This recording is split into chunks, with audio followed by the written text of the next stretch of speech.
Alright, so we have another Beyblade news discussion. First up, the HellsNether Deck Set, and this deck set actually looks pretty good, which is kind of a bad thing because of the current stock issues and everything, but I'm not getting into that in this video. That's its own issue. I'm just looking at the set as a set. So first up we have SilverWolf 970 Rush. Painted SilverWolf, that's pretty cool. 970 is fine. I know people are going to be excited about Rush, and honestly, probably SilverWolf as well, so both pretty good parts there. The other bay though is WyvernHover 880 Ball. Ball's a solid reprint, 880. Don't see it being good since it's an 80 height ratchet, but it is technically a new part. WyvernHover though, this is actually the same one that we got from the Hasbro Stadium set, which is kind of unfortunate. Would like a new color, but whatever. But it is going to be a very good reprint for a lot of people, especially in Japan and anywhere that only has stock or Tomy, as otherwise you have to go through the DMM lottery and that thing is hard to get. So good reprint. Then we have the main bay HellsNether Zap. So we have another reused bit here with Zap. Not really a good choice. Like, aside from not being a good part, I don't think Zap really makes sense for the Hells line. I don't know, Zap just feels weird. But then we have the HellsNether Blade.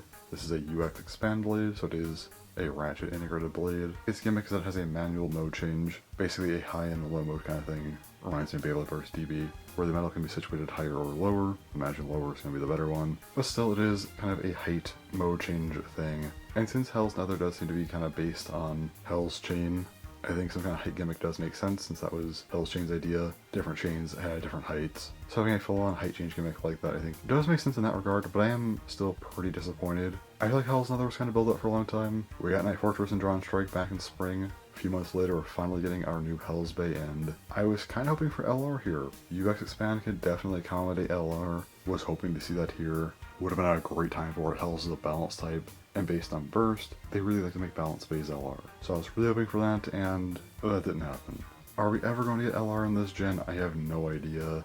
It's long overdue. And honestly, I don't think HellsNether looks all that good either. Just aesthetically, I don't really like it very much. So like the parts in the set are pretty good, but the main draw for me being HellsNether is kind of disappointing. It's not the worst thing ever. Again, there's at least something going on with this bay, like a height change, but I don't know, I was just hoping for a bit better. Next up we have another collab. This is an Ultraman collab. So they started here, giving us this launcher, but more importantly the bay, TigaRage Flow Turn 360 taper. Bay looks pretty nice. There's also some extra parts here. There's two different lock chips, two different overblades, both of them are flow, just different colors. And then the outer piece of turn has two different color versions here, which is pretty interesting. Then the other parts are just normal. Cool to see another collab. I think Takatomi generally does a lot better than Hasbro. I don't really like the Hasbro ones, I don't buy them. Not overly familiar with Ultraman personally, but again, it's a cool looking bay. Next up we have another starter here with a B4 version of GloryValkyrie, and yeah, the launcher here is actually closer to the regular color scheme, which is kind of interesting, but anyway. We have a recolor of GloryValkyrie Low Flat. It seems like every July starter gets a B4 exclusive recolor with the black Cobalt Dragoon, the red Pegasus Blast, and now this blue GloryValkyrie. Not too much to say about it.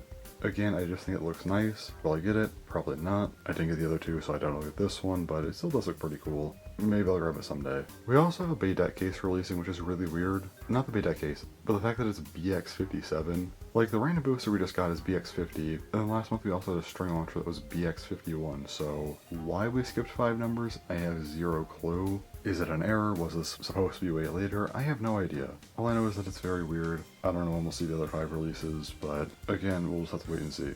And lastly, probably one of the most interesting things here, we're getting a B4 re-release of DranSword 360 Flat. The first bay may have X, however it is a V2 bay. So I believe 360 and Flat will be the exact same parts. However, DranSword will be almost the same, except it'll have a holographic sticker, apparently, for the gear chip, and it'll also be heavier. Yeah, the whole idea here is to basically take older blades and make them better, which is interesting. I'm not sure how to feel about it. Like, I guess it's good, but also I don't really want to buy more of these. So will I be buying the V2As? Probably not, honestly. Maybe I'll get DranSword just for the sake of, you know, checking it out, but if there's going to be a lot of these, I don't really want to be rebuying, like, half of my BX bays. It's not a bad idea. Again, there's some popular old blades that maybe can come back into circulation, or maybe you could even take some other blades that were just never good and make them good.